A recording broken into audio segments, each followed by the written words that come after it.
Arizona Territory, 1873. Dust clouds followed Nóġį as he approached his solitary homestead nestled between two worlds, his Apache people to the north, white settlers to the south. Neither trusted the other. The silence broke when he herded a child's whimper from his barn. Inside, pressed against hay bales, 7 pale, terrified faces stared back.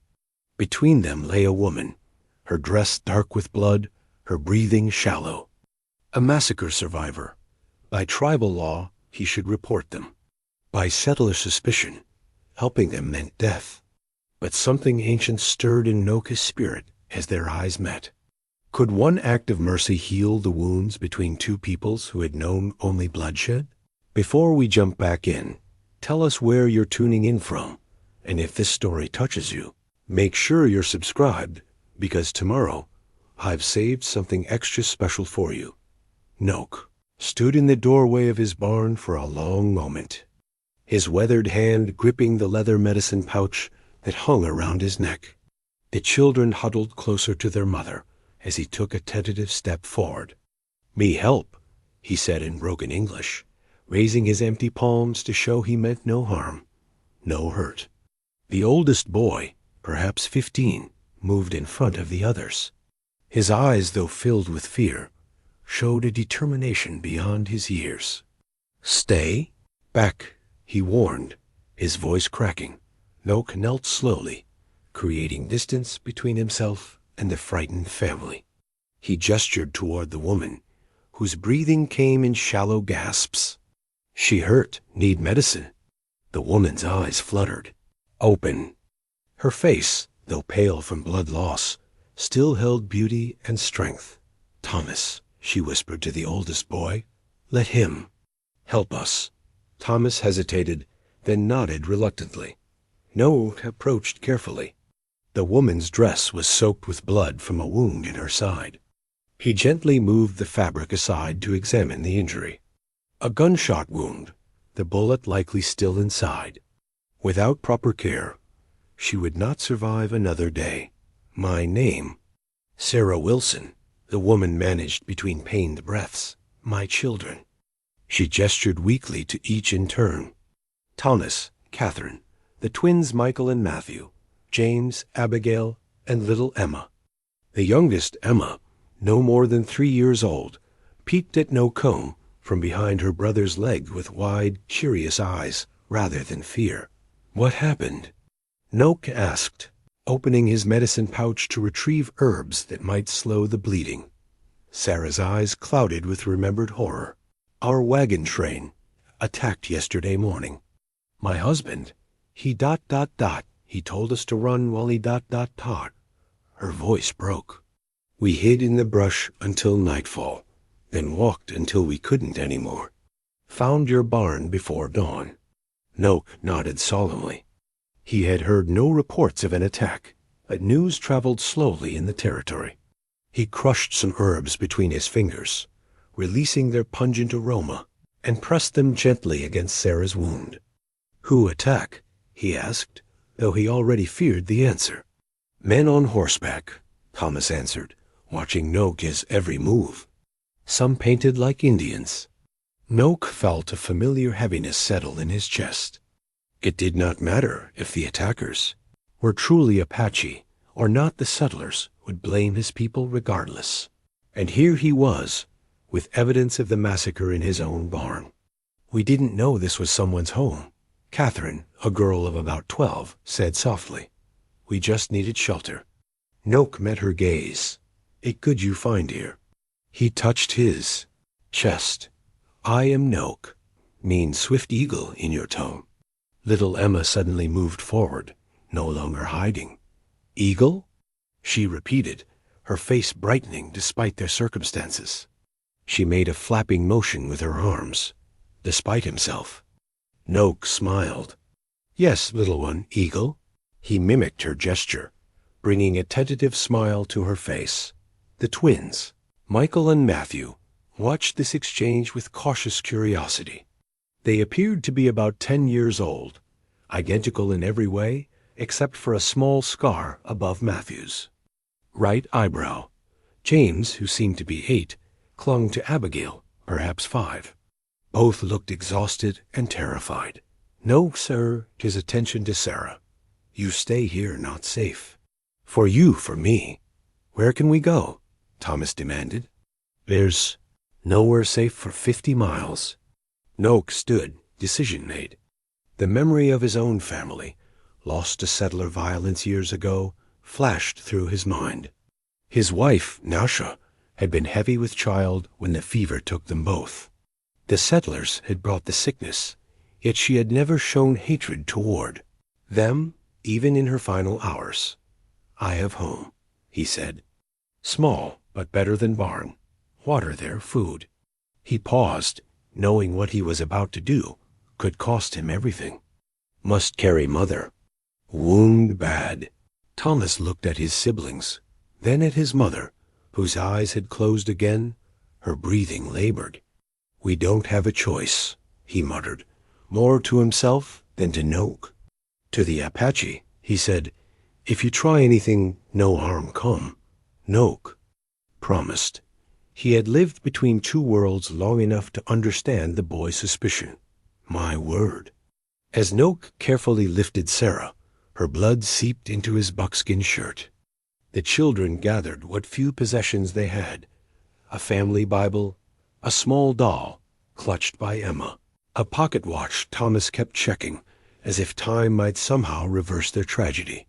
Nóġį led them from the barn toward his small home 50 yards away, knowing with each step he was defying his tribe's decree against harboring settlers. The medicine pouch bounced against his chest, a reminder of the healing ways his grandmother had taught him, ways meant for his people, not their enemies. Yet as little Emma slipped her tiny hand into his, Nóġį wondered if perhaps the greatest healing might come not from the herbs in his pouch, but from the simple act of showing mercy where hatred was expected. Nóġį's cabin was sparse but clean, with a stone fireplace, a wooden table with 2 chairs, and a narrow cot in the corner. He laid Sarah gently on the cot, her face contorted with pain even in semi-consciousness. "Need water?"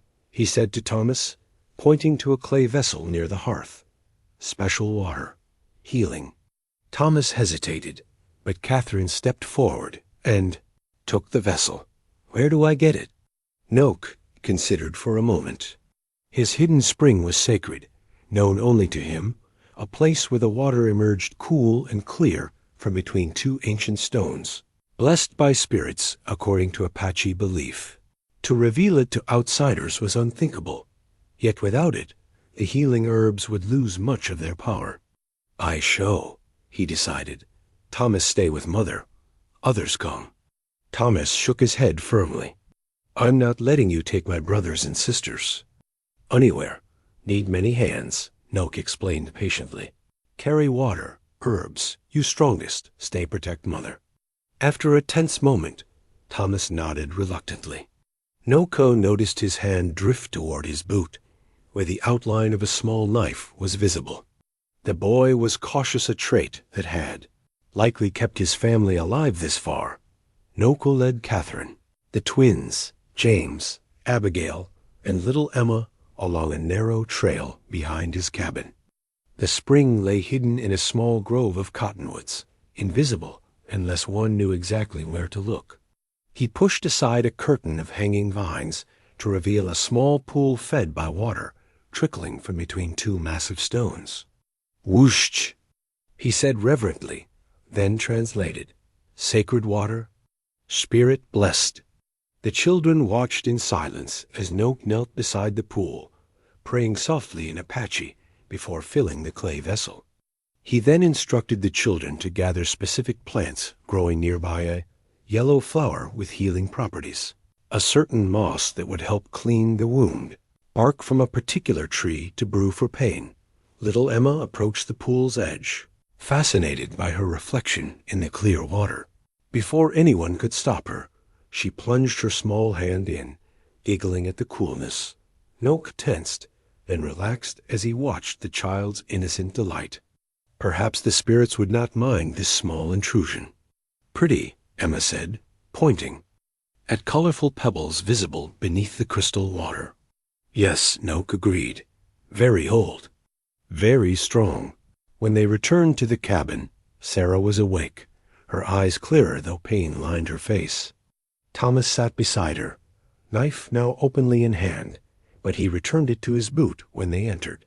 The water helped already, he admitted reluctantly. Nóġ nodded. He had given Sarah a small sip before leaving enough to begin the healing work from within. Now came the more difficult task. Must clean wound, he told Sarah. Will hurt. Bullets still inside. Sarah's eyes widened with fear, but she nodded bravely. Do what you must. Nóġ turned to the children. Wait outside. No, Thomas said firmly. I'm staying. Me too, Catherine added, her young face set with determination. Nóġ looked at the younger children. Others go. James, watch little ones. After the younger children were ushered outside, Nóġ prepared his tools, a small, sharp knife he kept for skinning, tweezers crafted from bone, the herbs and sacred water. He placed the leather strap between Sarah's teeth. Bite, he instructed. No scream. Bring danger. Sarah nodded, understanding. A scream might be heard by passing Apache or settlers, neither of which would bode well for anyone in the cabin. What followed tested them all. Sarah bit down hard on the leather as Nóġ carefully cleaned and then probed the wound. Thomas held his mother's hand, his knuckles white, while Catherine wiped away blood with cloths soaked in spring water. When Nóġ finally extracted the bullet, a small, misshapen piece of lead, Sarah had nearly fainted from pain. But no. Sound louder than a whimper had escaped her. Strong woman, Nóġ said with genuine respect as he applied a poultice of herbs to the cleansed wound. Like Apache mother. Sarah managed a weak smile. My ... my children ... Safe, Nóġ assured her. All safe now. Thomas watched skeptically as Nóġ bound the wound with strips of clean cloth. How do we know if it worked? If she single quotes LL ... recover? Nóġ met the boy's gaze directly. Not no. Up to spirits. Now, and her strength. He nodded toward Sarah. She has much. Catherine, who had maintained her composure throughout the ordeal, suddenly burst into tears. What if she DOESN, single quotes T ... what will we do? No fate placed a gentle hand on her shoulder. One step, the next step, all we can do.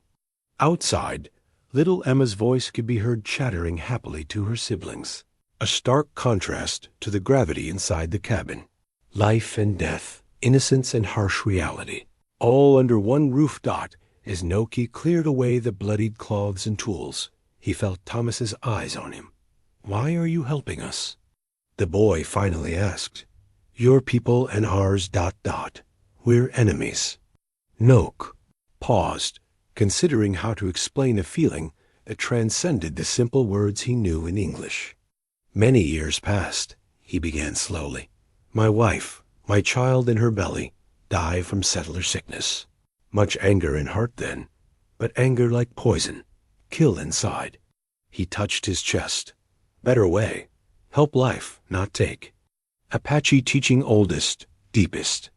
Thomas absorbed this in silence, his young face showing the first hint of understanding beyond suspicion. Sarah stirred, her eyes finding Nóġ's. Thank you, she whispered. Whatever happens ... thank you. As dusk settled over the Arizona landscape, Nóġ stepped outside to assess their situation. From his position, he could see for miles across the rugged terrain. No dust clouds, no movement. They were alone for now. But he knew that wouldn't last. Inside, he found the twins, Michael and Matthew, had rearranged his meager furniture to make space for everyone to rest. The boys worked silently, occasionally exchanging glances that seemed to contain entire conversations. Good, Nóġ nodded approvingly. Smart thinking. The twins offered matching shy smiles, the first he'd seen from them, Thomas had taken. Up positioned by the window, vigilant despite his exhaustion. "How long can we stay here?" he asked bluntly when Nóġ approached. Instead of answering immediately, Nóġ reached into a small chest and withdrew a rolled piece of rawhide covered in symbols, the tribal decree scroll. He spread it on the table, pointing to a section marked with red ochre. "Apache law," he explained. "No shelter for white settlers. Punishment." He drew a finger across his throat. Catherine gasped softly from where she sat tending to her mother. "And why risk it?" Thomas demanded. "Why help us at all?" Nóġ was silent for a moment, searching for words they would understand. "I scout. Sometimes for army." He tapped his chest. "Not trusted by my people, not trusted by yours. Live between." His eyes grew distant. "Know what alone means." Sarah stirred on the cot, her fever slightly lower, but her condition still grave. "Your people have good reason to distrust mine," she managed. Nóġ inclined his head, acknowledging this truth. Both sides, blood on hands. Little Emma, who had been napping in a corner, awoke and toddled over to Nóġ, surprising everyone by climbing into his lap. She reached for his long hair, fascinated. "Pretty," she declared. Nóġ felt something stir in his chest. Wound as old as the day he'd buried his wife and unborn child. He had closed himself off since then, living apart, serving as scout, but never truly belonging anywhere. Now this small child sat trustingly in his arms, seeing him not as Apache or enemy, but simply as a person. "Apache warriors patrol these lands," he said, returning to Thomas's question. 3 days from now, must meet with them. If not there, he left the implication hanging. "They'll come looking," Thomas finished. "Yes, and settlers search for survivors. 2. This place, He gestured to his small homestead. "Not safe long time. What about the town?" "Copper Springs isn't far," Catherine suggested. Nóġ shook his head firmly. "Town not safe for you now. Men who attack wagon train could be there. And me, He made a slashing gesture. "Apache in town not welcome these days." Sarah called weakly from the cot. "Thomas, come here." The boy went to his mother's side immediately, kneeling beside her. "If I don't?" "Make it," she whispered, though in the small cabin everyone could hear. "You must lead them east. Back to Pittsburgh. Your Aunt Mary will take you in." "Don't talk like that," Thomas said fiercely. "You're going to be fine." Sarah's pale hand touched her son's cheek. "Promise me." Thomas swallowed hard, then nodded. "I promise." Nóġ watched this exchange with a heavy heart. The woman's instincts were right. Her wound was grave, infection a constant threat, even with his medicine. The children would need more help than he alone could provide. A decision crystallized in his mind, dangerous, perhaps foolish, but the only path he could see that might save both Sarah and her children. "There is one who can help," he said quietly. "Elena Vasquez. Lives half-day ride south. Healer. Knows white medicine, Mexican medicine, some Apache ways." "Can we trust her?" Thomas asked. Nóġ nodded. "With life. She help Apache, settlers, anyone who need, but journey dangerous. Apache hunting parties, settler patrols." He moved to the doorway, looking out at the darkening sky. "Must go at first light. Bring Elena here." "I should go with you," Thomas argued. "No, need you here. Protect family." Catherine approached tentatively. "Teach us. Show us what to do for Mother while you're gone." Nóġ spent the evening instructing Catherine and Thomas on how to change the poultice, when to give Sarah water from the spring, which herbs to use if her fever rose. The younger children had fallen asleep in a pile of blankets Nóġ provided, exhausted from their ordeal. As the fire burned low, Nóġ remembered his wife's final days, how he had sat beside her, helpless against the fever that claimed her and their unborn child. He had blamed all white settlers then, his grief transforming to rage that had nearly consumed him. Now, watching Thomas tenderly adjust the blanket over his mother, Nóġ recognized the same devotion, the same fear of loss. In that moment, the boy was not a settler's son, but simply a child facing the harshest lesson life could teach. "Sleep now," Nóġ told Thomas and Catherine. "I watch first, then wake Thomas for second watch. What if someone comes while you're gone tomorrow?" Catherine asked, fear evident in her voice. Nóġ moved to the corner of the cabin, pressing against a seemingly solid wall until a small section gave way, revealing a hidden storage space. Beneath the floor, "If danger comes, hide here. No sound. No movement." Thomas nodded grimly, understanding Dot. As the children finally succumbed to sleep, Nóġ sat by the window, rifle across his knees, and contemplated the decision he had made. By tribal law, he was now a traitor. By settler standards, he was still just a savage. Yet here, in this moment, he had found something that transcended both worlds, purpose that answered to a higher law than those written by men. Dawn broke with the quiet grace particular to the desert. Nóġ had been awake for an hour, preparing for his journey. He'd gathered supplies, filled water skins with spring water, and packed dried meat and pinole ground cornmeal mixed with seeds and spices for sustenance.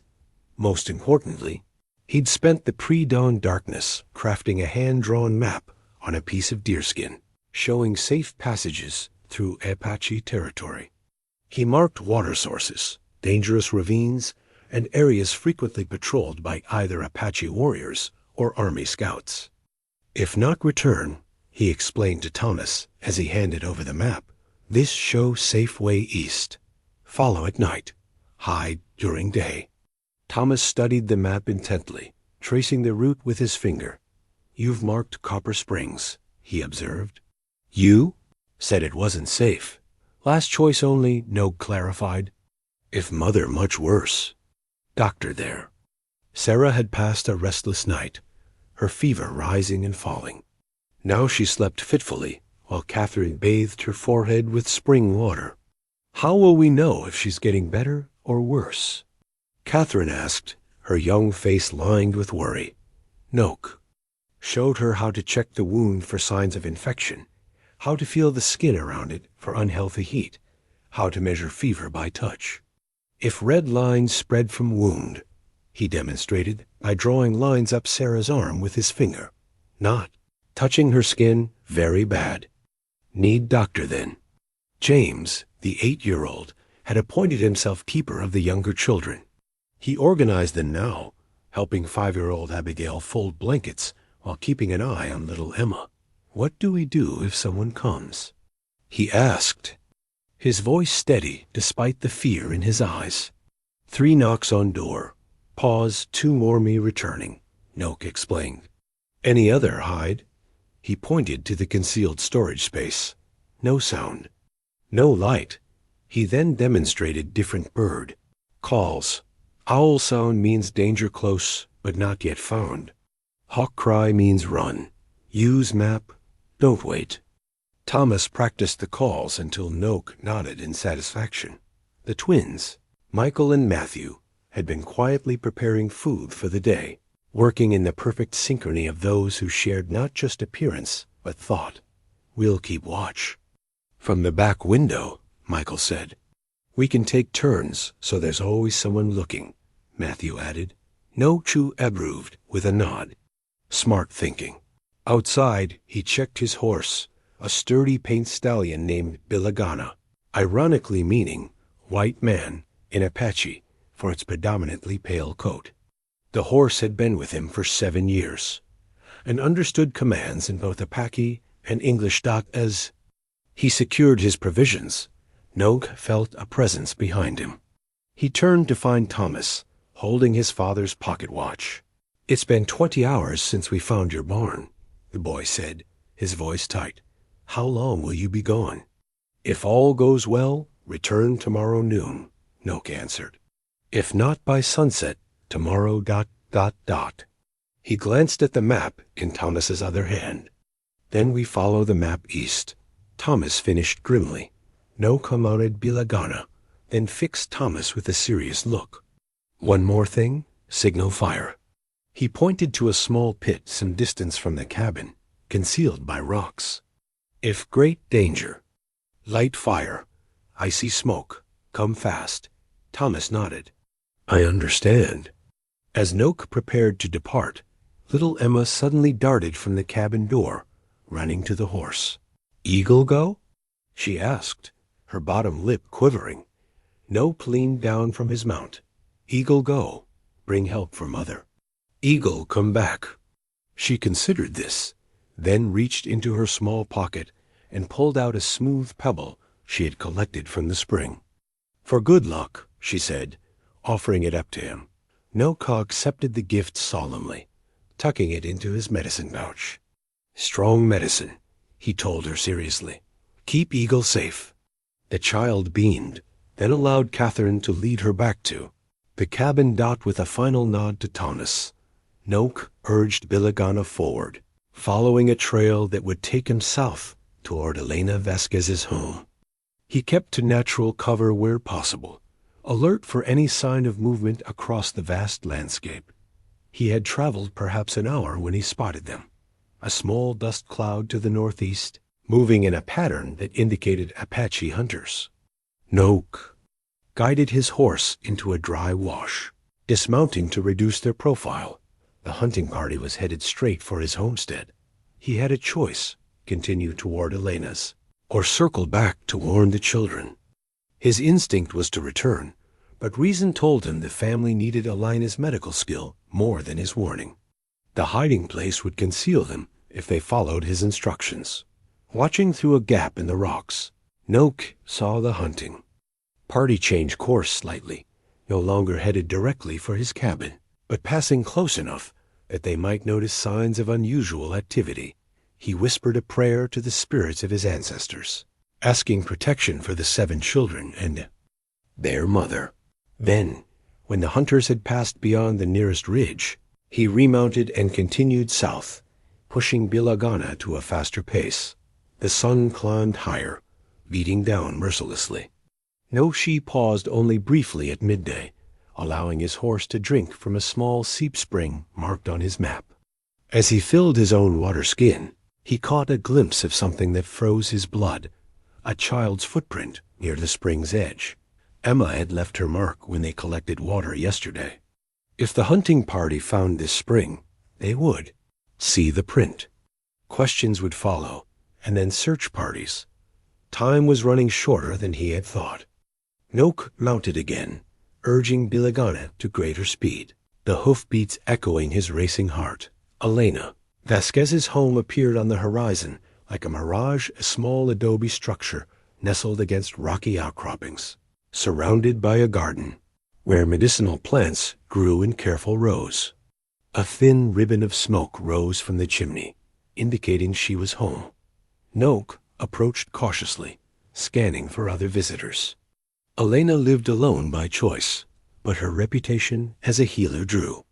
People from all backgrounds, Mexican villagers, settlers, and even Apache, who would normally avoid outsiders. As he neared, the door opened. Elena stood watching his approach, a woman in her 50s with silver-streaked black hair and eyes that missed nothing. Around her neck hung a tarnished silver cross pendant, a symbol of her Catholic faith that somehow coexisted with beliefs older than the Spanish conquest.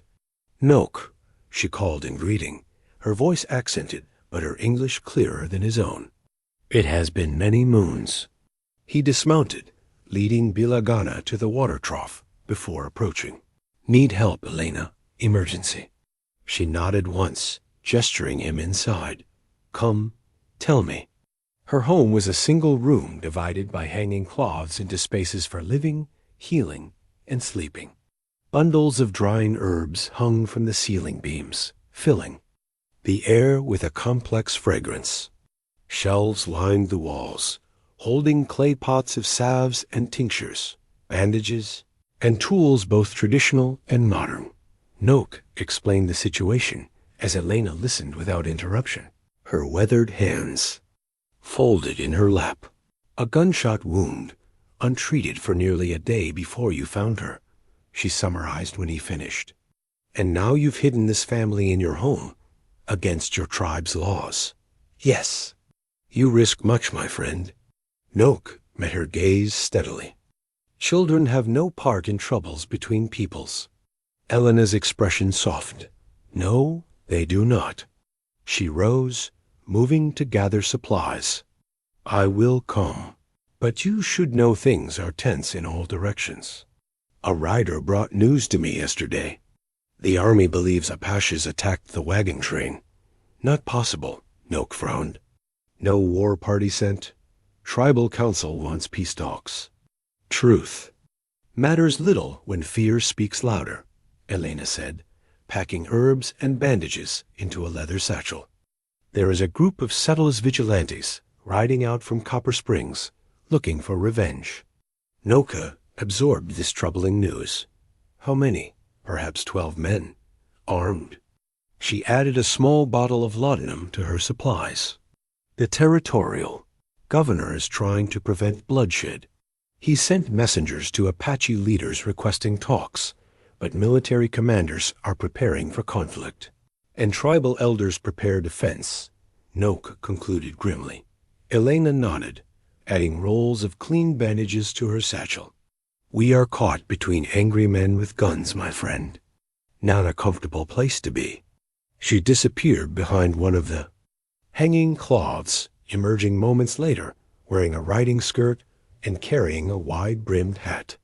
A worn leather medical bag replaced her previous satchel, this one containing more sophisticated tools. I need to tell you something else, she said, meeting his eyes directly. Many years ago, my husband was killed by Apache raiders. Nóġį stiffened slightly. This was new information. I tell you this not to place blame, she continued, but so you understand.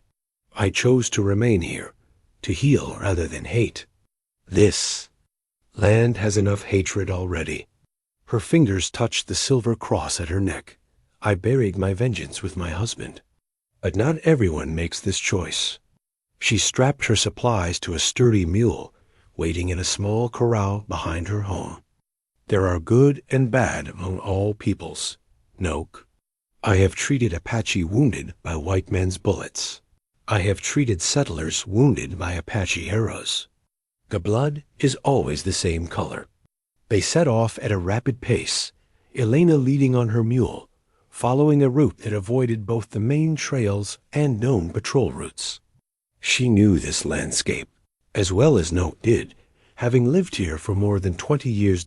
As they rode, Nóġį explained more about Sarah's condition and the treatment he had provided. Your medicine is good, Elena assured him. The sacred spring water, especially. It has properties science cannot yet explain, but I have seen its effects. They paused only briefly at a high overlook, scanning the terrain ahead. In the distance, dust rose from what appeared to be a cavalry patrol. We must wait, Elena said, guiding her mule into the shelter of large boulders. They're following the main trail. Should pass soon. As they waited, Elena asked, The oldest boy, Thomas, you called him? He is protective? Like wolf with cubs. Nóġį confirmed. Good boy, strong heart. And the mother? Fighter. Still alive when should not be. Elena nodded thoughtfully. Good. The will to live is powerful medicine. The cavalry patrol passed below them, 8 riders moving at an unhurried pace, unaware of being observed from above. Lieutenant Morrison's. Men. Nóġį identified them by their riding patterns and the lieutenant's distinctive white horse. Good man. Fair, but follows orders. And his orders now are to find Apaches. Elena concluded. Once the patrol was safely distant, they continued their journey, traveling in silence, born of long acquaintance rather than discomfort. As the sun began its westward descent, they spotted a thin tendril of smoke from the direction of Nóġį's homestead. "The signal fire," he said, alarm filling his voice. "Then we ride faster," Elena replied simply, spurring her mule forward. They approached the cabin with caution, circling to come from the east where boulders provided cover.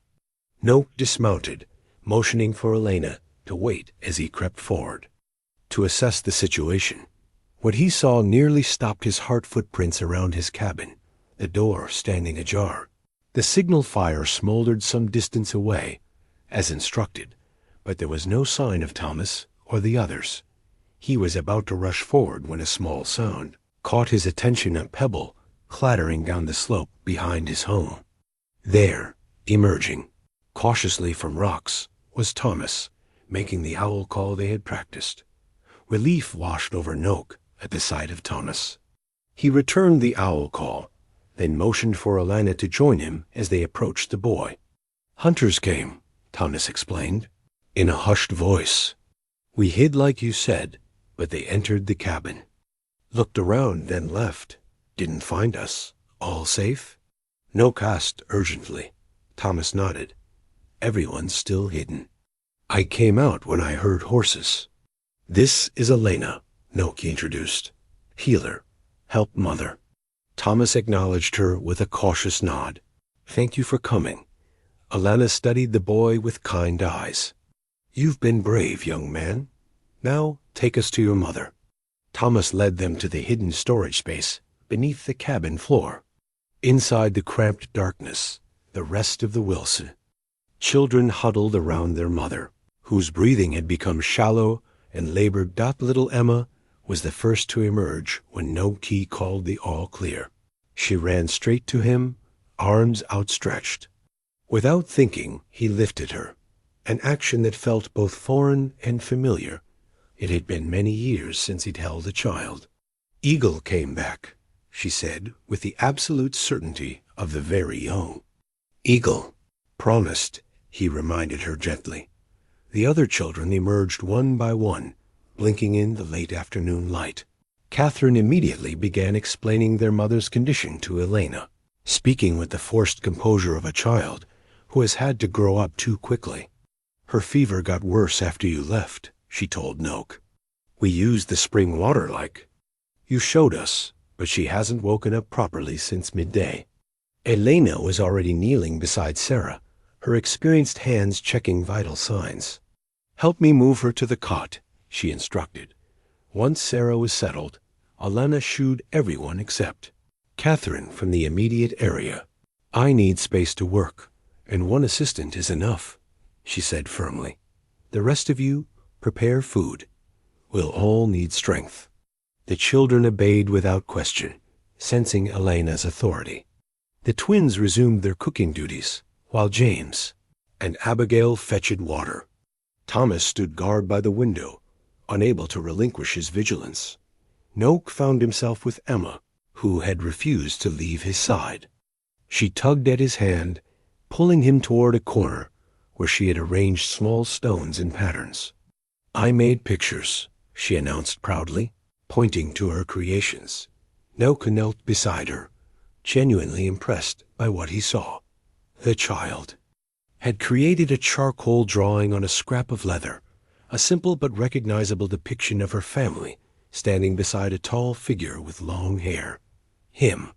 "Very good," he said, touching the drawing gently. "Strong medicine pictures. Tell stories. When words gone." Emma beamed at the praise, then grew serious. "Will Mama be better now?" Nóġì considered the question carefully. He had never believed in offering children false comfort. "Elena very good healer. Try best medicine. Now we wait, see if Mother's spirit's strong enough." The child nodded, accepting this answer with surprising maturity. Meanwhile, Elena had unwrapped Sarah's wound and was examining it with a frown. "Infection has begun," she told Catherine quietly, "but not yet in the blood. There's still hope." She opened her medical bag, removing instruments that gleamed in the fading light: forceps, scissors, and a small silver probe.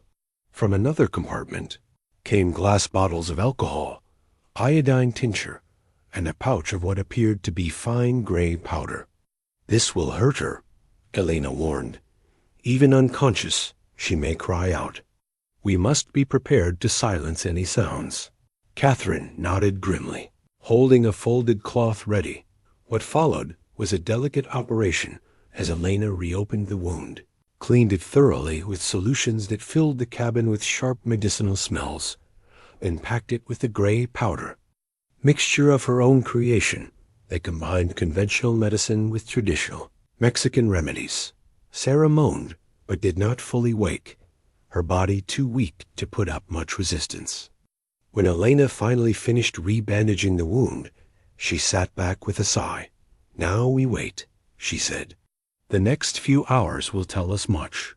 Outside, the twins had prepared a simple stew using Nóġį's supplies supplemented with herbs Elena had brought. The family gathered around the small table, eating in shifts since there weren't enough chairs for everyone. As darkness fell, Thomas finally asked the question that had been weighing on all of them. "What happens now?" "Those hunters will come back, won't they?"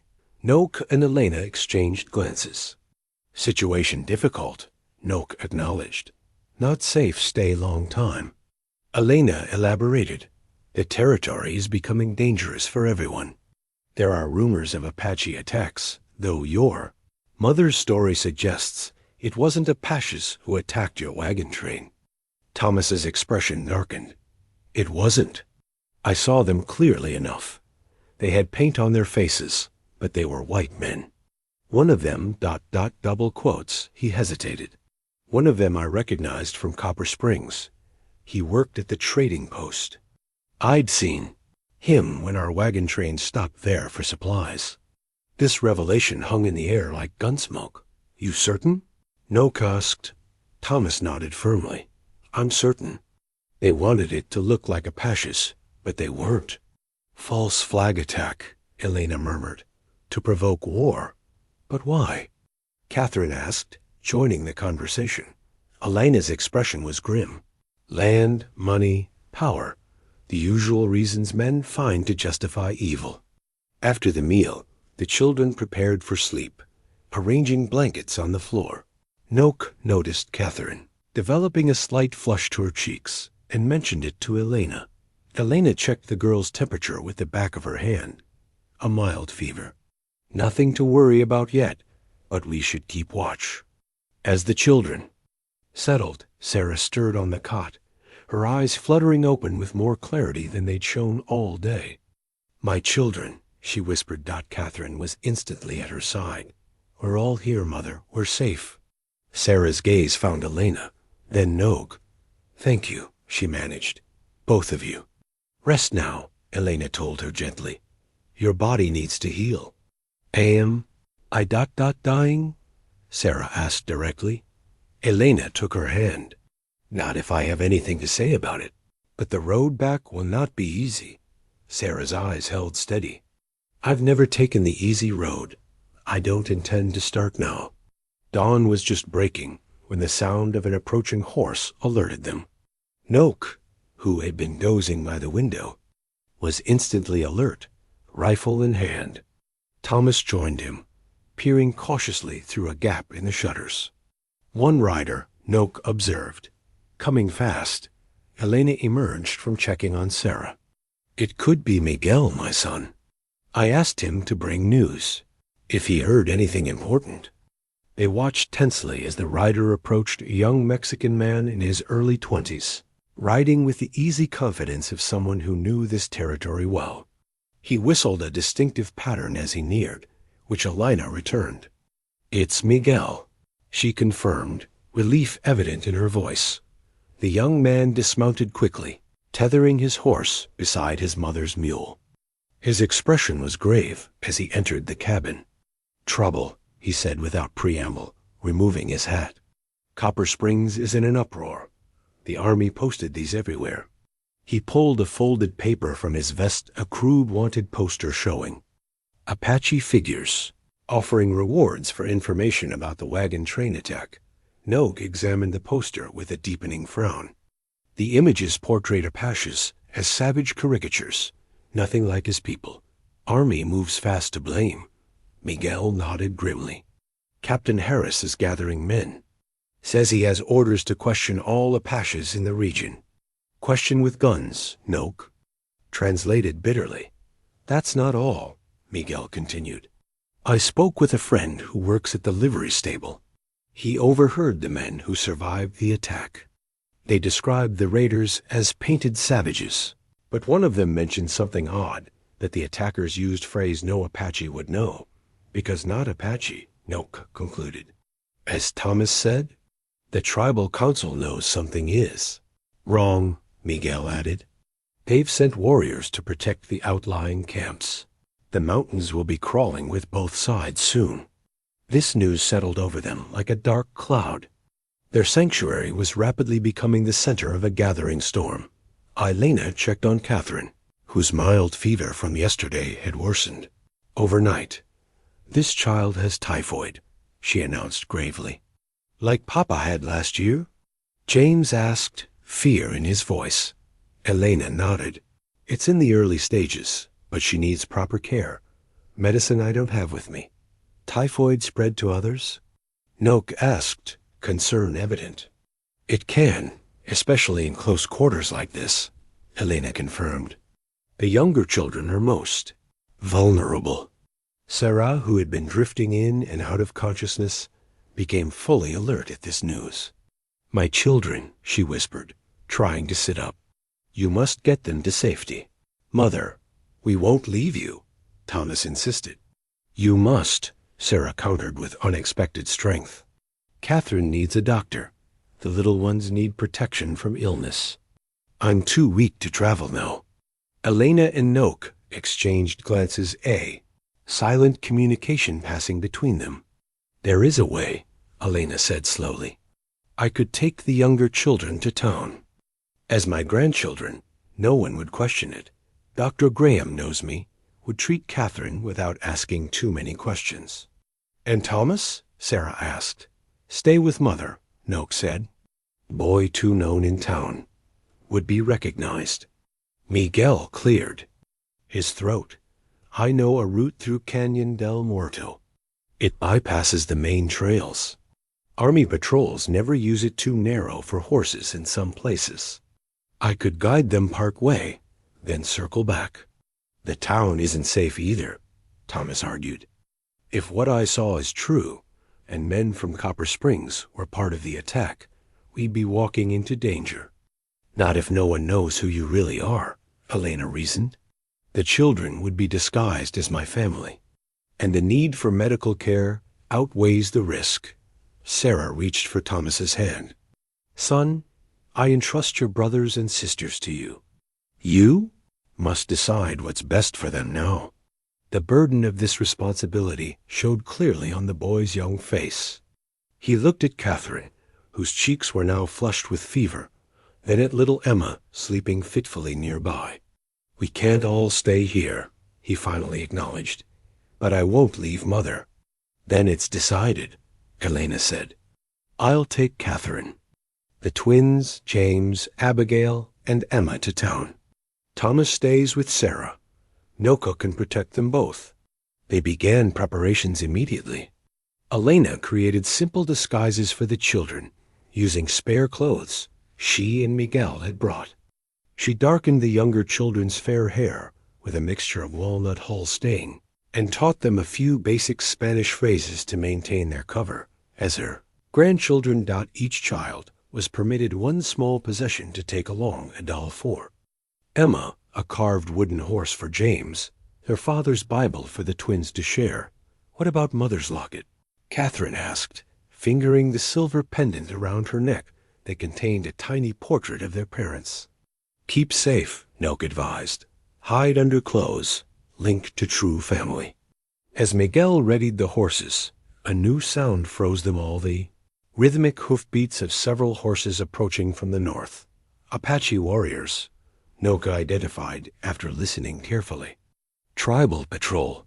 The children, Sarah gasped. Hide now, Nóġį ordered, lifting the trapdoor to the concealed space. All except Thomas. Help Mother inside. As they scrambled to hide, Nóġį noticed little Emma had left her doll on the table. He quickly tucked it into the hiding space just as the first rider came into view.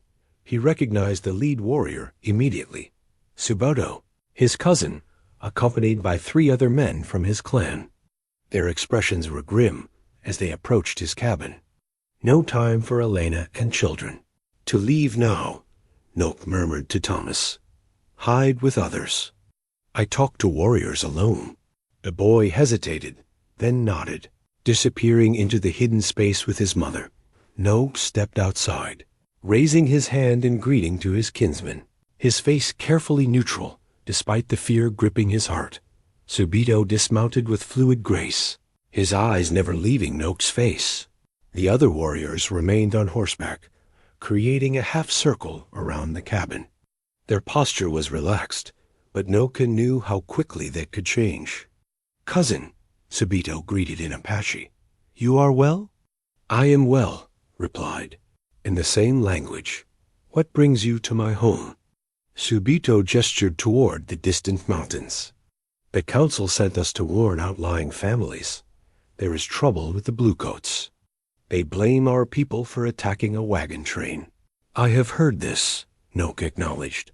Subito's gaze shifted to Elena's mule and Miguel's horse. "You have visitors." "Elena Vasquez, the healer," Nóġį explained, "and her son. They bring news from the south." One of the other warriors spoke up. "The one who treats both Apache and white man? Why is she here? Are you injured?" "Old wound troubling me," Nóġį lied smoothly. "She brings medicine." Subito studied his cousin with narrowed eyes. They had grown up together, hunted together, fought side by side in their youth. He knew Nóġį better than most. "May we water our horses?" he asked, a reasonable request no host would refuse. "Of course." Nóġį gestured toward the small spring-fed trough near the corral dot as the warriors led their horses to drink. Subito stepped closer. 3 days ago, a hunting party passed near here. They said they saw strange tracks. A child's footprint by the spring. Nóġį kept his expression neutral. "Many travelers pass through these lands. Perhaps Mexican children from the south." "Perhaps," Subito conceded, though his tone suggested he wasn't convinced. "The council asks that all Apache gather at Black Mesa for protection. Even you, cousin, despite your divided loyalties." The phrase carried weight, an acknowledgement of Nóġį's precarious position between 2 worlds. "I will consider it," Nóġį replied. Subito's eyes flicked to the cabin. "May I come inside? It has been many moons since we shared a meal." It was a request Nóġĩ couldn't refuse without raising suspicion. "The healer is treating me. Perhaps another time." 2. Late Subito was already moving toward the door. "I will not interrupt her work, only pay my respects." Inside the cabin, Elena sat calmly at the table, grinding herbs with a stone mortar and pestle. She looked up as they entered, nodding respectfully to Subito. "The scout's cousin," she acknowledged, in Apache, surprising the warrior with her command of his language. "You honor this house." Subito returned the nod, then moved around the small space, his keen eyes taking in details. Nóġį held his breath when his cousin paused near the concealed trapdoor, but the warrior moved on, apparently noticing. "Nothing amiss. You have added a new shelf since I last visited," Subito observed, pointing to a crude wooden structure Nóġį had hastily built to store the children's few possessions. "For the healer's medicines," Nóġį explained. Subito made a non-committal sound, then stepped outside again. The other warriors had finished watering their horses and were waiting. "We ride north," Subito announced. "The council meets at sunset. It would be wise for you to join us, cousin." "If my health permits," Nóġì hedged out with a final penetrating look. Subito mounted his horse. "Be careful, Nóġì. These are dangerous times to stand between 2 worlds." The warriors departed as quickly as they had come, dust rising from their horses' hooves as they rode north. Nóġ watched until they disappeared from sight before returning inside. Elena was already lifting the trapdoor. "They're gone," she called softly. The children emerged one by one, Thomas helping his mother, who looked even paler after the cramped confinement. "We must move quickly," Elena urged. "Your cousin is no fool, Nóġ. He suspects something." "Will he come back?" Thomas asked, fear evident in his voice. "Not today," Nóġ assured him, "but soon, yes, with others perhaps." The urgency of their situation had become clear to everyone. They resumed preparations for the children's departure with increased haste. Sarah insisted on speaking with each child individually before they left. Though weak, she summoned the strength to give instructions, comfort, and love to each one. To Catherine, she entrusted a small embroidered handkerchief. "This was your grandmother's. Keep it with you. Remember who you are, no matter what name you must use in town." To the twins, she gave their father's pocket watch. "Share this between you. Use it to remember that this separation is only for a time." James received his father's pocket knife, Abigail a ribbon from Sarah's own hair, and little Emma a kiss and the promise that Mama will see you very soon. The actual moment of parting was brief by necessity, but weighted with emotion. The children had already endured the loss of their father and their home. Now they faced separation from their mother and eldest brother as well. "Listen to Elena," Thomas instructed his siblings, trying to sound confident despite his own fear. "Do exactly as she says. I'll take care of Mother, and we'll all be together again soon." Miguel led the way, with Elena following on her mule. Catherine rode behind her, too weak with fever to walk. The other children followed on foot, each carrying a small bundle of possessions. Little Emma looked back repeatedly, her face tear-streaked, until they disappeared around a bend in the trail. Nóġ and Thomas stood in silence, watching until the last child vanished from sight. "They will be safer in town," Nóġ said, though the words felt hollow even to him. Thomas nodded, his jaw set with determination beyond his years. "Mother needs medicine too. Helena left some, but ... Not enough," Nóġ agreed. He had seen gunshot wounds before knew how infection could smolder, then flare suddenly into deadly fever. Inside, Sarah had fallen into restless sleep, her breathing shallow. Thomas sat beside her, dipping a cloth into spring water to cool her forehead. "What will we do if your cousin returns with more warriors?" he asked without looking up. Nóġ withdrew a leather-bound journal from beneath a loose floorboard cavalry lieutenant's logbook he had found after a skirmish years ago. Inside were detailed notes about patrol routes, strategic positions, and military objectives. "If Apache come, we hide," he said, studying the journal's maps. "If soldiers come ... double quotes," he traced a route through the mountains. "We go here, safe place I know? And if both come at once?" Thomas asked, meeting Nóġ's eyes directly.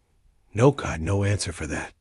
Instead, he placed a hand on the boy's shoulder, a gesture of solidarity transcending words and worlds. Copper Springs appeared through the heat haze like a mirage, a collection of wooden buildings straddling the stagecoach road, dominated by a church steeple and the false-fronted Copper King Saloon. The town had grown rapidly in the past 5 years, fed by rumors of mineral wealth in the surrounding mountains. Elena led her small procession toward the edge of town where Dr. Walter Graham maintained both his practice and home in a whitewashed building set apart from the others. A hand-painted sign reading "Medical Services" hung beside the door. "Remember," she reminded the children in a low voice, "you are my grandchildren from Santa Fe, visiting while your parents are traveling. Catherine is Catalina, the twins are Manuel and Marco, James is Jaime, Abigail is Isabella, and Emma is Esperanza." The children nodded solemnly, their newly darkened hair and dusty clothes completing their disguise. Catherine, feverish and weak, leaned heavily against Elena as they approached the doctor's door. A bell tinkled as they entered. The waiting room was empty, except for a middle-aged man with spectacles and rolled-up shirt-sleeves recording notes. In a leather-bound ledger at a small desk. "Elena," he greeted, looking up with surprise. "Twice in 1 month? To what do I owe the pleasure?"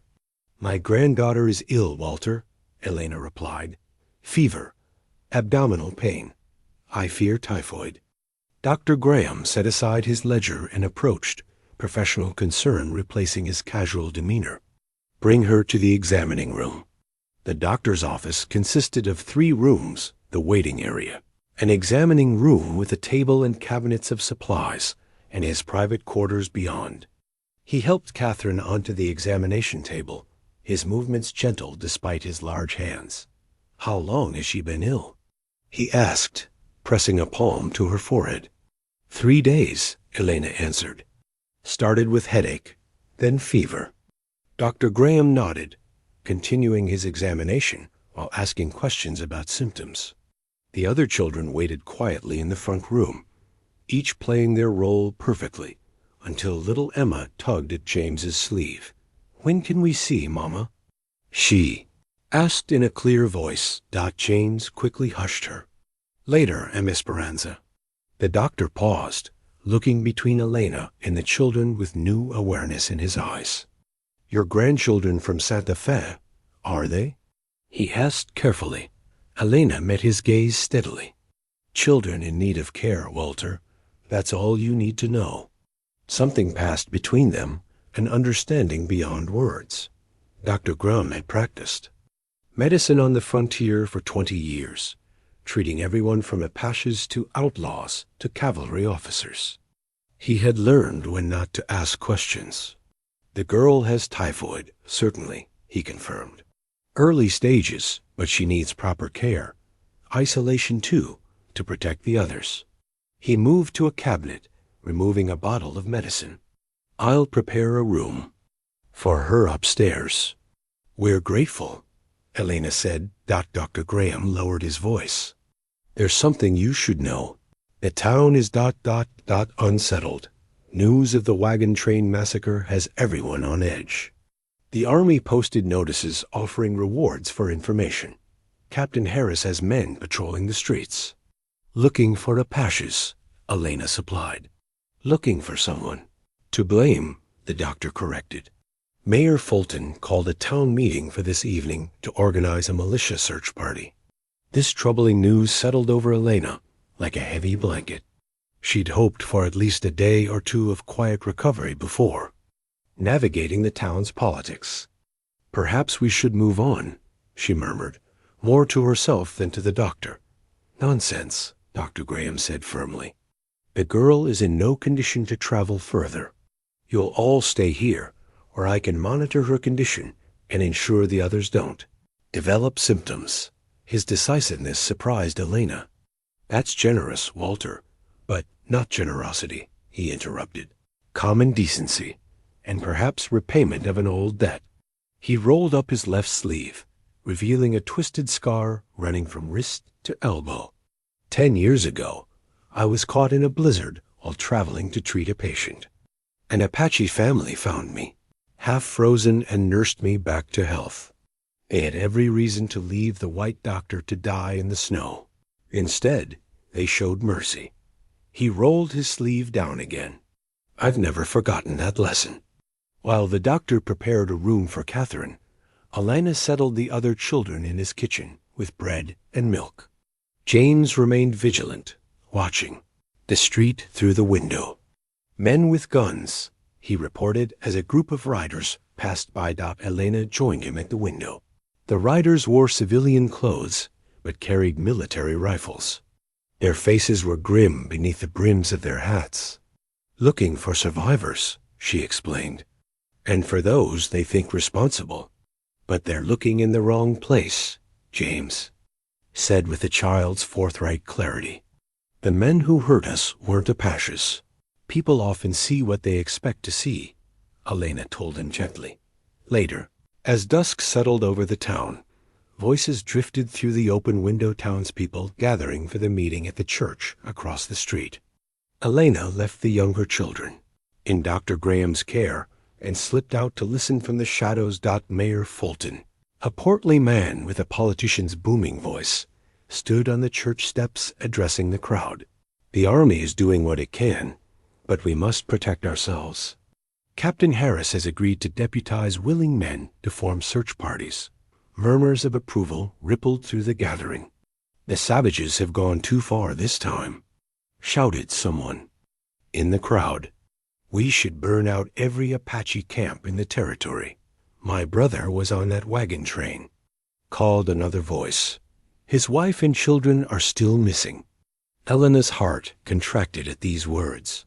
The children's uncle was here, searching for them, unaware they were less than 100 yards away. She hurried back to the doctor's home, mind racing.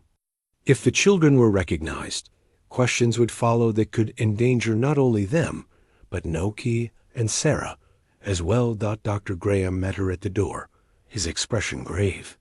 I've learned something troubling, he whispered. A trader named Hollister arrived in town today. He survived the massacre by hiding in a ravine. He's been asking about survivors, describing a family with 7 children. Has he seen them? Elena asked urgently. Not yet, but it's only a matter of time in a town this size. As if to confirm their fears, a knock came at the front door.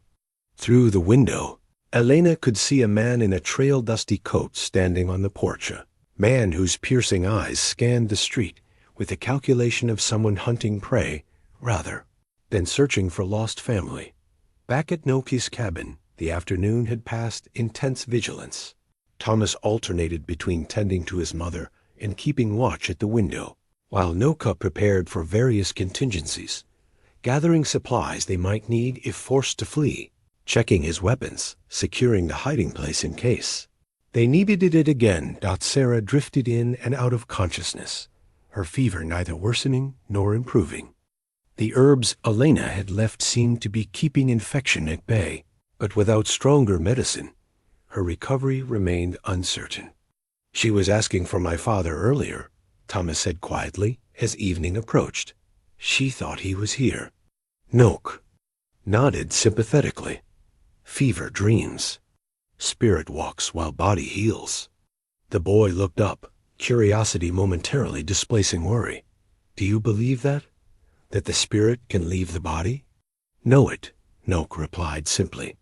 When very sick as child, my spirit walked far places. Saw ancestors.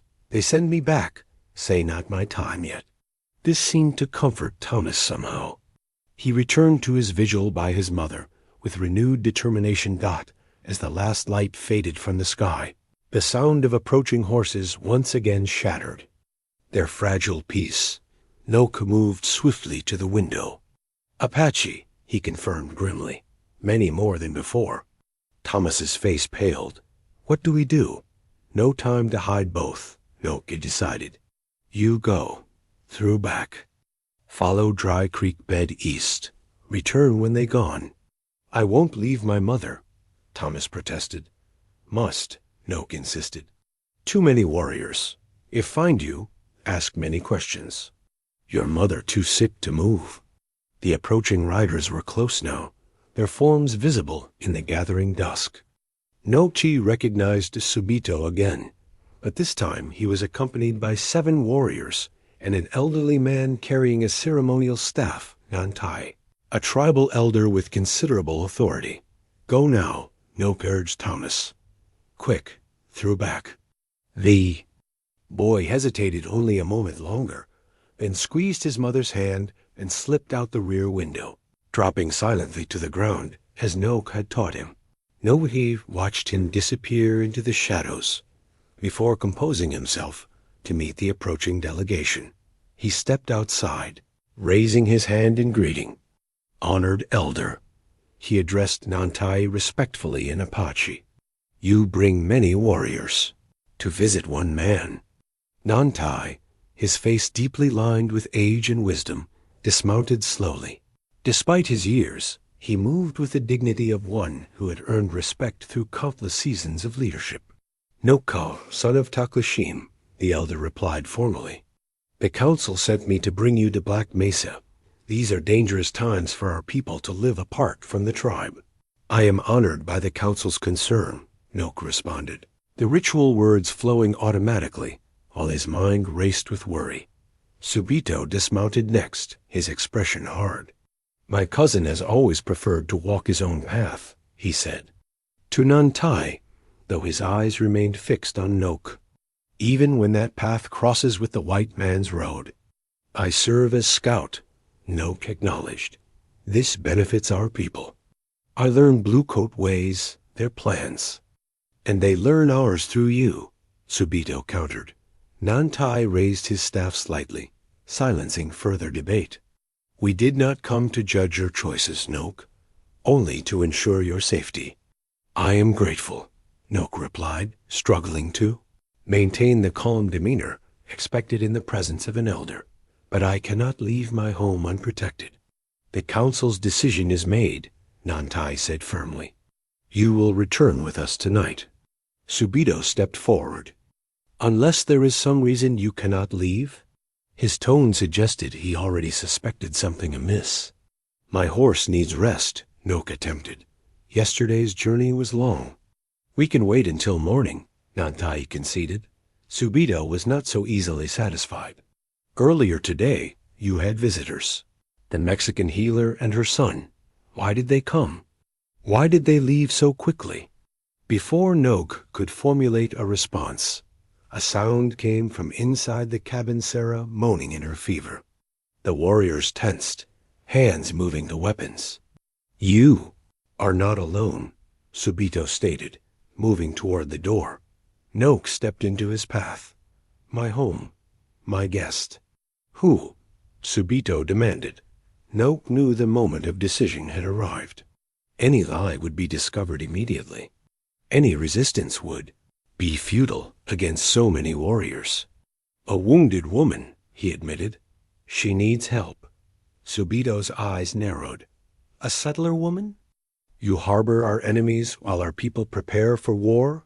She is no enemy, Nóġì replied firmly. Just a mother, wounded, seeking safety for her children. Children? Nóġì asked sharply. There are children here too. Gone now, Nóġì explained, with Elena to town, for medicine. Subito pushed past him into the cabin, the other warriors following. Subito began to protest, but Nóġì silenced him with a raised hand. I am still elder here. The council sent me to judge, and judge I will after I have heard all voices. Nóġì moved to the doorway and made the owl call that would signal safety to Thomas. Minutes passed with no response. He called again, louder this time. Finally, a shadow detached itself from the darkness. Thomas approached cautiously, his posture tense, ready to flee at the first sign of danger. Nóġì beckoned him inside. The boy entered, eyeing the Apache. Warriors with undisguised fear, though he moved immediately to his mother's side. She's burning up, he said to Nóġì, touching Sarah's forehead. The fever fights infection, Nóġì explained in surprisingly good English. Shows her spirit is strong. Thomas looked up, startled both by the elder's words and his command of English. Army school, many years ago, Nóġì explained with a hint of irony. They thought to change us by teaching their tongue. Instead, we learned to understand their plans. He gestured to a stool near the cot. Sit, boy. Tell me what you saw when your wagon train was attacked. Thomas hesitated, looking to Nóġì for guidance.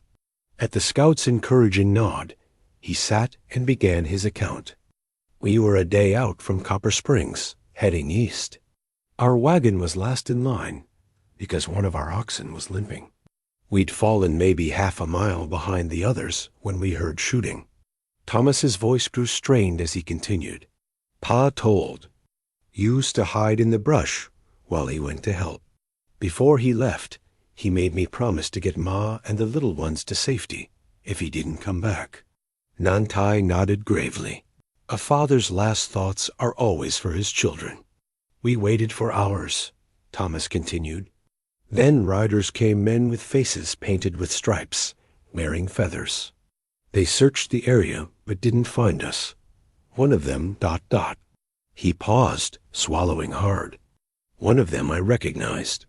When he turned to the side, I could see his face clearly under the paint. It was Hollister from the trading post in Copper Springs. You are certain?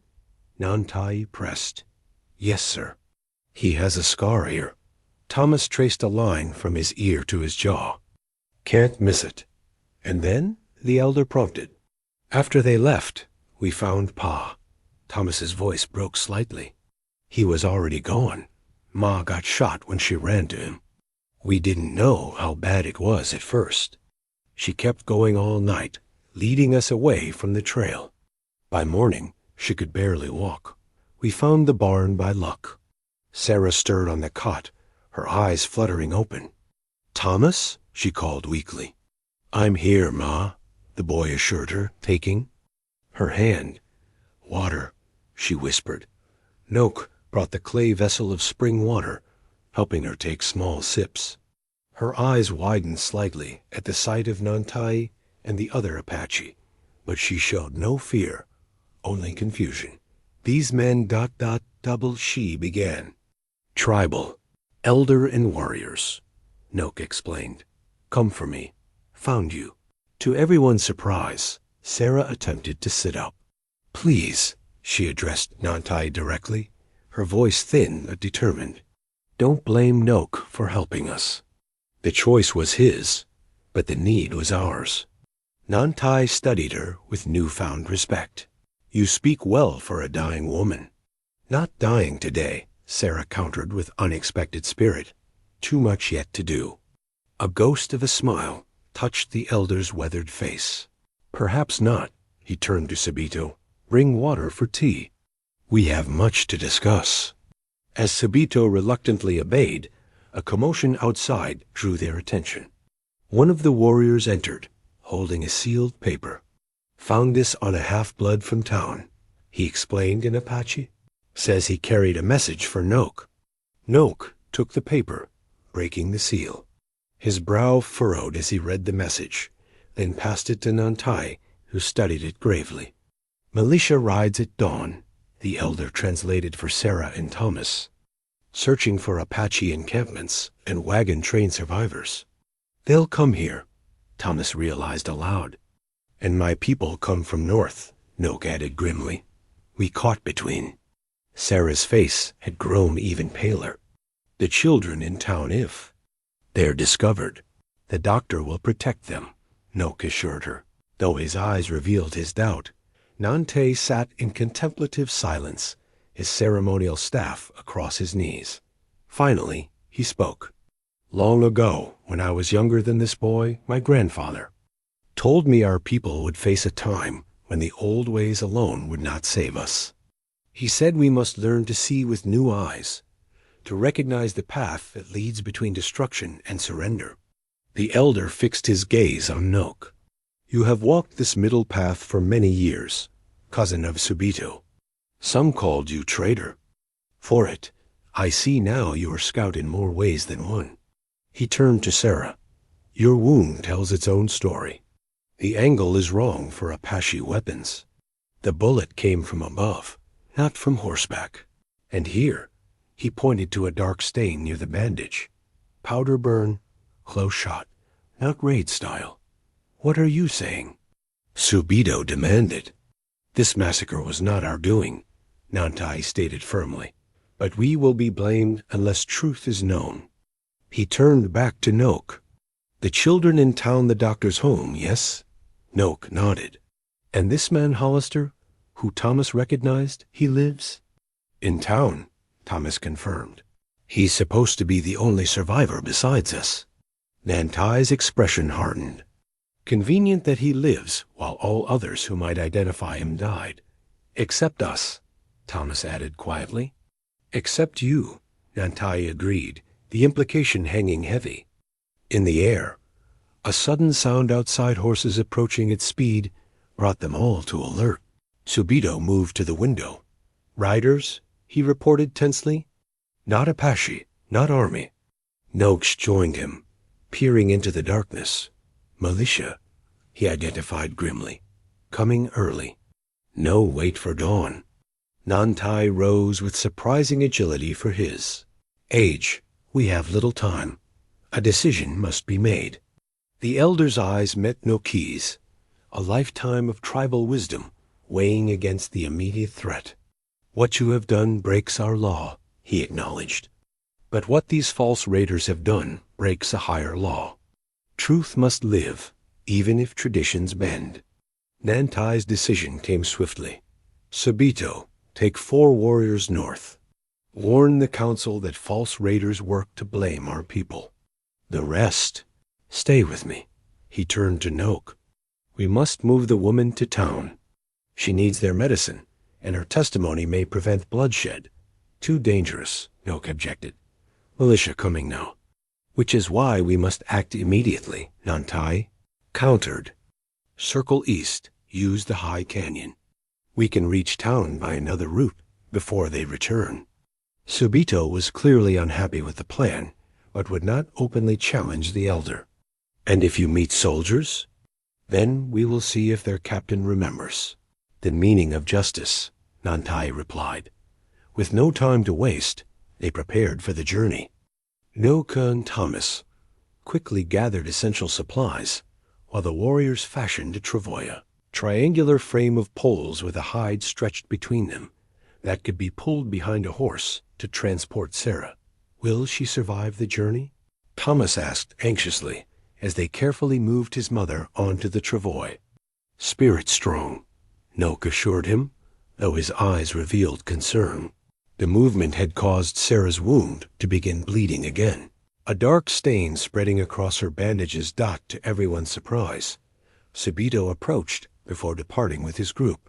"Take this," he said gruffly, handing Nóġį a small pouch of dried herbs for the bleeding. Nóġį accepted the unexpected offering with a nod of gratitude. Though his cousin disapproved of his choices, blood ties still counted for something. As Subito and his warriors rode north, Nantai led the remaining group east, away from the approaching militia. They traveled in tense silence, Nóġį leading, his horse carefully to minimize jostling the travois. Thomas walked alongside his mother, occasionally wiping her brow with a cloth dampened in spring water. The night was clear, stars providing enough light to navigate the familiar terrain. Nantai set a pace that balanced urgency with caution, his decades of experience evident in every decision about their route. They had traveled perhaps 2 hours, making good progress toward the canyon that would shield their approach to town, when Nóġį raised his hand in warning. The group halted immediately. "Riders," he whispered, "coming up from the south." Nantai signaled for everyone to move into the shelter of a rocky outcropping. They barely had time to conceal themselves before a patrol of 6 cavalrymen rode into view, their blue uniforms visible in the moonlight. "Army," Thomas breathed, "not militia." Nóġį studied the lead rider, recognizing the straight-backed posture and distinctive hat. "Captain Morrison," he identified. "I scout for him sometimes." "Can he be trusted?" Nantai asked bluntly. Nóġį considered this carefully. "Fair man. Follows orders, but listens first." Nantai weighed their options. Circumventing the patrol would cost precious time that Sarah might not have. A confrontation might end in violence, or it might provide the very opportunity they needed. "Your choice, Nóġį," the elder decided. "You know this blue coat chief." After a moment's deliberation, Nóġį handed his rifle to Thomas and stepped out from their hiding place. "Captain Morrison," he called clearly. The patrol reacted instantly, rifles swinging toward the voice, but the captain raised his hand, halting his men from firing. "Who goes there?" he demanded. "Nóġį, scout." Recognition dawned on Morrison's face. "Nóġį, what are you doing out here at this hour?" Need help, Nóġį replied, gesturing toward their hiding place. Have wounded settler woman. Son too, going to town for doctor. Morrison dismounted cautiously, hand still near his. Sidearm. Come forward slowly, he ordered. All of you. Nóġį emerged first, his dignified bearing unmistakable even to those unfamiliar with Apache hierarchy. The remaining warriors followed, then Thomas leading the horse with the travois. The cavalry soldiers tensed at the sight of armed Apache. Warriors, but Morrison kept them in check with a raised hand. What is this? He demanded, moving to examine Sarah on the travois. She's from the wagon train massacre. His tone hardened as he looked back at Nóġį. You said you knew nothing of that attack when I questioned you 3 days ago. Knew nothing then, Nóġį confirmed. Found them after, in my barn. And you've been harboring them? Morrison's expression was incredulous. Do you realize? I have orders to arrest any Apache suspected of involvement in the attack. These men not involved, Nóġį stated firmly. Woman can tell truth. Attack not by Apache. Morrison turned to Thomas. Is this true, boy? Thomas straightened his shoulders. Yes, sir. The men who attacked us were disguised as Indians. I recognized one of them, Silas Hollister, from the trading post in Copper Springs. His claim clearly startled the captain. Hollister? He reported being the sole survivor. Said he saw the attack clearly identified Apache raiders. He lied, Thomas said simply. He was one of them. Morrison's expression revealed internal conflict, a military man torn between his orders and his instinct for truth. Nóġį stepped forward, using English that, while accented, was clear and formal. Captain of the Blue Coats, I am Nóġį, elder, of the Mountain Spirit Band. I have examined this woman's wound. It was not made by Apache weapons. The angle is wrong. The powder burn shows close range.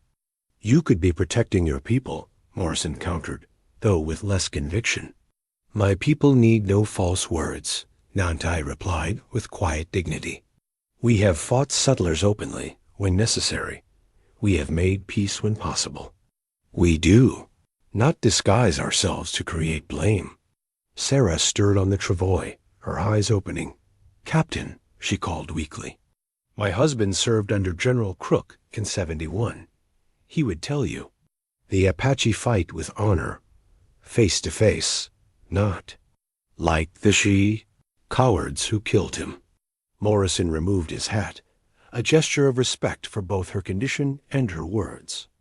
Ma'am, I don't know what to make of all this, but I can see you need medical attention. He turned to his sergeant.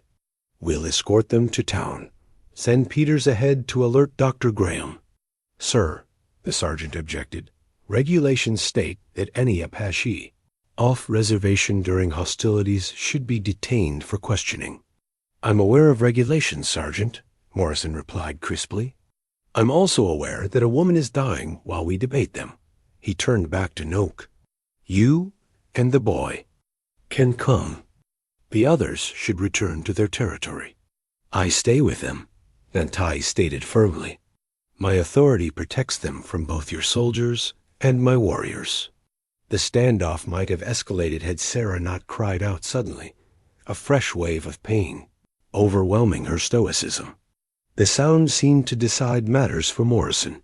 Very well. But I'll hold you personally responsible for their conduct. Nóġį. Always responsible, Nóġį replied solemnly, for all choices. Under this uneasy truce, they began the journey to Copper Springs, the cavalry patrol forming an escort that was part protection, part detention. Thomas walked close to the travois, occasionally murmuring encouragement to his mother. Nóġį and Nóġį rode side by side, two men from different worlds temporarily united by a common understanding of honor. Dawn was breaking as their unusual procession approached Copper Springs. Word of their coming had spread quickly, and a crowd had gathered at the edge of town, men with rifles, women clutching children, faces displaying emotions ranging from curiosity to outright hostility. Mayor Fulton stood at the front, his substantial frame clothed in a suit too formal for the early hour, suggesting he dressed hastily for the occasion. Beside him, Dr. Graham waited with a wheeled stretcher. Captain Morrison halted the group at the town's edge. "These people require medical attention," he announced firmly. "Stand aside." "Captain," the mayor began, his politician's voice carrying. "Clearly, bringing Apache into town during current tensions seems ill-advised. The militia is preparing to ride out." "The militia is postponed," Morrison interrupted. "We have new information about the wagon train attack." This declaration set off a wave of muttering through the crowd. From the back, a voice called out, "They're responsible. Why are you protecting them?" Morrison ignored the outburst, turning to Dr. Graham. "The woman has a gunshot wound fever. Been treated with native medicine, but needs more." The doctor approached the travois, professionally assessing Sarah's condition. "She needs immediate surgery," he confirmed. "The wound is infected." Two men helped transfer Sarah to the stretcher. As they prepared to move her toward the doctor's office, Thomas looked anxiously at Nóġį. "Go with mother," Nóġį encouraged. "I stay here, explain." The boy hesitated, torn between duties. "I'll come back," he promised before following. The stretcher, Nóġį and Nóġį remained mounted, acutely aware of the hostile crowd. Captain Morrison positioned his men to create a buffer between the Apache and the townspeople. Mayor Fulton stepped forward again. "Captain, I must insist these individuals be detained. We have reports identifying Apache raiders, false reports," Nóġį stated, his voice carrying surprising authority for his age. "Your witness lies?" The crowd's tension was palpable. Nóġį scanned the faces, recognizing the dangerous energy of people primed for violence, needing only a spark. "Who's calling me a liar?" A man pushed through the crowd, Silas Hollister, his hand resting conspicuously on his holstered pistol. Three companions flanked him, similarly armed. Nóġį studied him carefully. The traitor's right ear did indeed bear a distinctive scar, just as Thomas had described. "The boy says you were among attackers," Nóġį stated plainly. "Says you painted face, pretended to be Apache."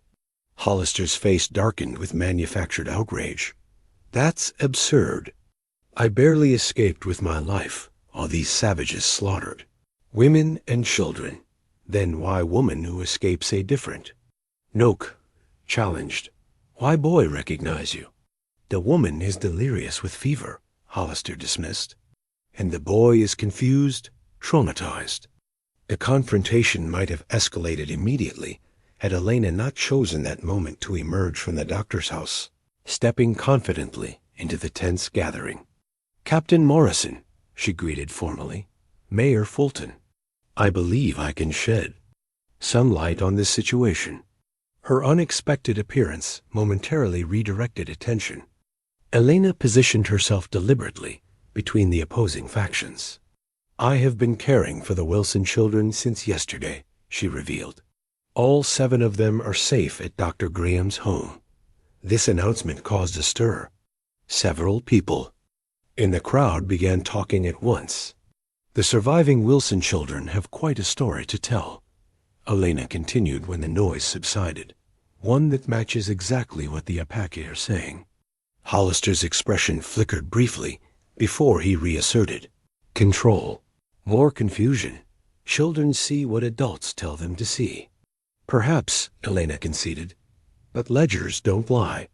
She produced a small book, a trading post ledger with a distinctive red leather cover. This was among the children's possessions, salvaged from their wagon. Mr. Wilson apparently took it from the trading post during an argument. "It shows some very interesting transactions between you, Mr. Hollister, and certain mining interests looking to expand into Apache territory." Hollister's hand moved toward his gun, but Captain Morrison was faster, his own weapon appearing as if by magic. "I wouldn't," the captain advised coldly.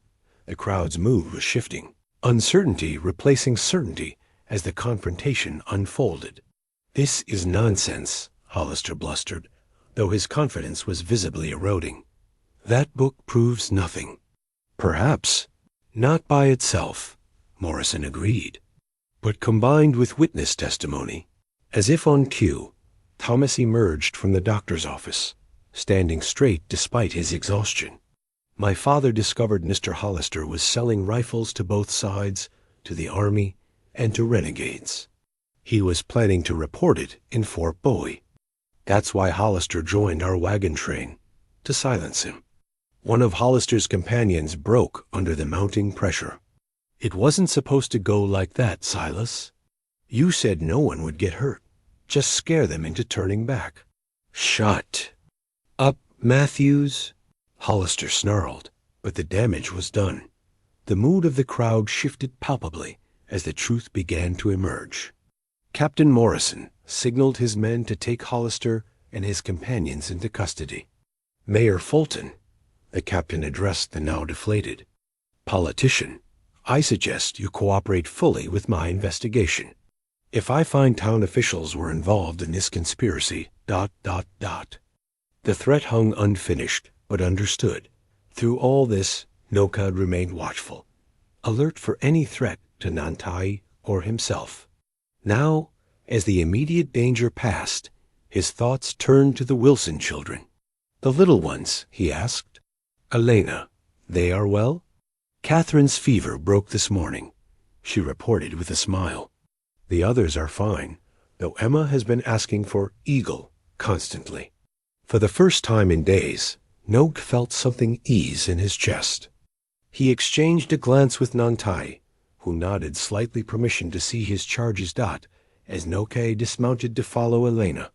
An unexpected cry came from the crowd. "That's him. That's the Apache who saved my sister's family." A young man pushed forward, similar enough to Sarah Wilson to be recognized as her brother. "When the children described you, I didn't believe it." "An Apache risking everything to help settlers?" He extended his hand. "James Wilson, those children are my nieces and nephews. I owe you a debt I can never repay." Nóġį hesitated only briefly before accepting the handshake. No debt, only right action. This simple exchange, witnessed by the town, carried more weight than any formal treaty. It was a moment of connection between worlds that had known only division imperfect, tentative, but real. Mayor Fulton, sensing the shifting political winds, stepped forward with his hand extended as well. "On behalf of Copper Springs, I want to express our gratitude for your assistance in this matter." Nóġį, still mounted, observed this performance with ancient eyes that had seen too many false promises. Words are easy, mayor of the small town. Actions will show truth. Inside Dr. Graham's surgery, Sarah Wilson lay on the operating table, drifting in and out of consciousness as the doctor worked to clean and repair her wound. The bullet had fragmented, leaving metal shards that required painstaking extraction. "Hold on, Sarah," Dr. Graham murmured as he removed another tiny piece of lead. "You've come too far to give up now." Elena assisted, her experienced hands providing instruments and sponging away blood with practiced efficiency. The two healers worked in the silent harmony of those who had performed such procedures many times before in the front room. The Wilson children had gathered in an anxious cluster, waiting for news of their mother. Little Emma sat on Nóġį's lap, seemingly the only one completely at ease, as she showed him a rag doll Dr. Graham had given her. "Look, Eagle," she said, holding up the toy. "Doctor made her better too." Nóġį smiled, the expression transforming his weathered face. "Good doctor. Fix dolls. Fix mothers." Outside, the town remained in an uproar as Captain Morrison's men secured Hollister and his conspirators in the jail. The trading post ledger had proven damning, revealing not just weapons sales, but payments to several men matching the descriptions Thomas had given of the attackers. Mayor Fulton had retreated to his office with the town council for an emergency meeting. The rapid shift in circumstances had left the political landscape as uncertain as quicksand. Nantai waited on the doctor's porch, refusing offers to come inside. His presence attracted curious stares from townspeople passing by, but something in his dignified bearing discouraged overt hostility. Thomas divided his time between checking on his mother and briefing his uncle, James, on everything that had happened since the attack. The young man's face showed the strain of responsibility beyond his years, but also a new confidence born of survival. "No, saved us," he explained simply. "He could have turned us away or turned us in. Instead, he risked everything." James Wilson nodded thoughtfully. "My sister always said there were good people everywhere, if you looked with the right eyes." Seems she was right. A commotion outside drew their attention. Captain Morrison entered, removing his hat as he stepped into the doctor's home. "How is she?" he asked, nodding toward the surgery door. "Still in operation?" Thomas replied. "Doctor, Graham says it's touch and go." Morrison nodded grimly. "I need her testimony, but it can wait." He turned to Nóġį. "I need yours now, though. Official statement about finding the family, everything that happened." As Nóġį began recounting the events carefully and precisely, Dr. Graham emerged from surgery, wiping blood from his hands. "She's stable," he announced. "I've removed the bullet fragments and drained the infection. The next few hours will tell us more." Elena followed, carrying a small cloth bundle. "The evidence," she explained, unwrapping it to reveal bullet fragments. "Not Apache ammunition. Army issue from what I can tell." Morrison examined the fragments. Winchester rifle, most likely. Standard for cavalry, but also sold to civilians. He pocketed the evidence. "This corroborates the boy's story." A young soldier burst through the door, breathless from running. "Captain, Scout reports Apache warriors approaching from the north, at least 30 braves." The room froze in collective tension. "War party?" Morrison demanded. "No, sir. They're carrying a white flag. Their leader is asking to speak with Elder Nantai and someone named Nóġį." All eyes turned to the Apache scout. Nóġį rose carefully, handing Emma to Catherine. "Subito returns with tribal council representatives," he explained. "Come to hear truth, decide peace or war. This town isn't ready for 30 Apache warriors riding in," Morrison stated flatly. "Then we meet outside town," Nantai suggested, speaking from the doorway where he now stood. "Neutral ground. Both sides bring same number of men. Talk, not fight." Morrison considered this, weighing military protocol against the potential for either peace or bloodshed. "Agreed, but I'll need assurances." "My word," Nantai replied simply. "And yours." The captain nodded, recognizing the elder's integrity. "The area by the old mission, half a mile north, 20 minutes. As preparations began for this crucial meeting, Dr. Graham approached Nóġį privately. "Before you go, there's someone who should be part of this." He led the way to Sarah's recovery room. She lay pale but conscious, her eyes clear for the first time in days. "Nóġį," she whispered, extending a thin hand. He took it gently, surprised by the strength of her grip. "Thomas told me everything," she said. "I need to write my testimony, in case." She didn't finish the thought. Dr. Graham provided paper and pen. With effort, Sarah documented what she had witnessed, describing the attackers and identifying Hollister as clearly as her son had. Her signature at the bottom was weak but legible. "Take this," she instructed Nóġį. "Make them understand the truth." Outside town, the meeting ground at the abandoned mission presented a striking tableau. Captain Morrison, with 5 soldiers on one side, Subito with 5 warriors on the other, and in the center, Nóġį and Nantai representing the bridge between worlds. Subito dismounted, his expression hard as he approached. "The council sent me to bring you back for judgment." cousin. Instead, I find you arranging peace talks. Found truth instead of vengeance, Nóġį replied. Better path. Morrison stepped forward, direct as always. I have evidence that the wagon train massacre was perpetrated by white men disguised as Apache. The conspirators are in custody. Subito's skepticism was evident. Why would we believe you, Bluecoat? In answer, Nóġį produced Sarah's written testimony, along with the trading post ledger. Woman's words. Boy's witness. Trader's own writing. As Subito examined these materials, translating portions for the other warriors, Morrison continued. I've sent dispatches to Fort Bowie explaining the situation. The territorial governor has been informed that hostilities based on false accusations would be ... inappropriate. Military understatement at its finest, but the message was clear. Subito conferred with his warriors in rapid Apache, their expressions gradually shifting from suspicion to grim satisfaction as they understood the full scope of the conspiracy. The council will want more proof, he finally said. Then let them send witnesses to the trial, Morrison proposed. See justice done in open court. This suggestion, unprecedented in territorial history, momentarily stunned everyone present. Nóġį spoke into the silence, his ancient voice carrying surprising strength. For too long, each side has held justice only for its own. Perhaps true peace begins when justice crosses boundaries. A rider approaching from town interrupted the delicate negotiations, Thomas, pushing his horse to a gallop.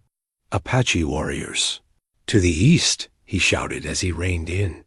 A large group riding hard toward town. Subito nodded grimly. The southern bands.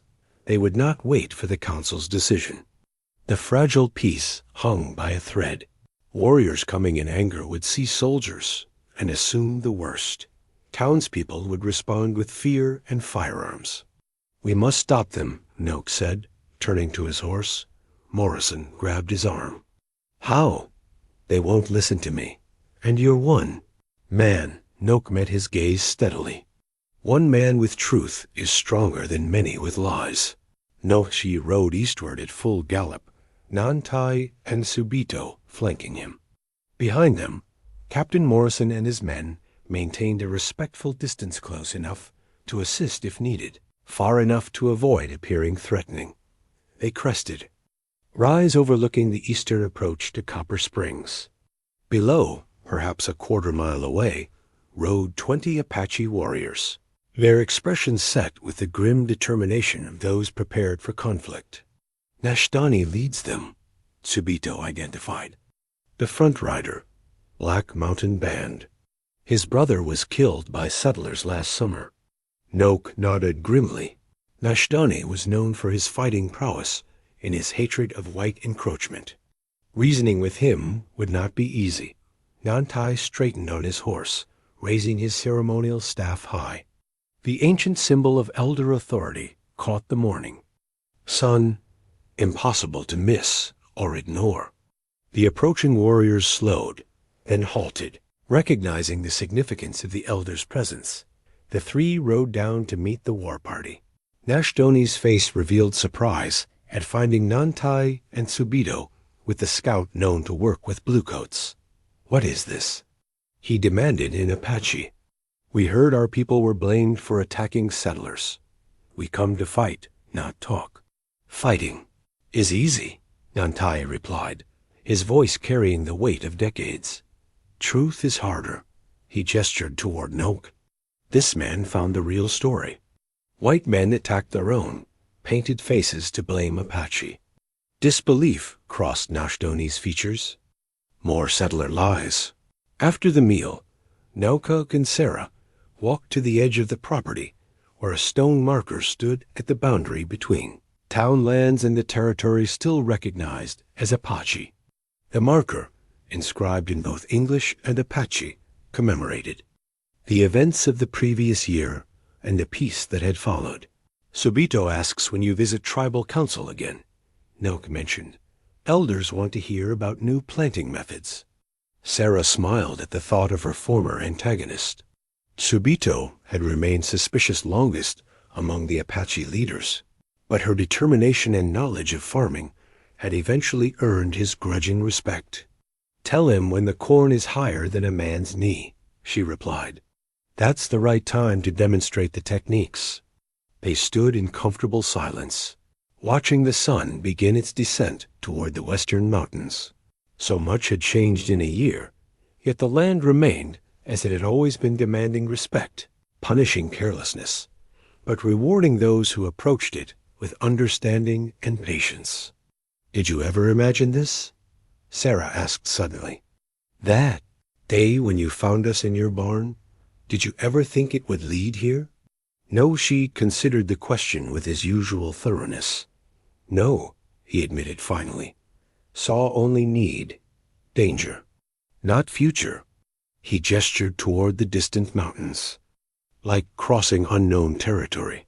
"See only next step, not whole journey." Sarah nodded in understanding. "One step at a time. That's how healing happens, I suppose."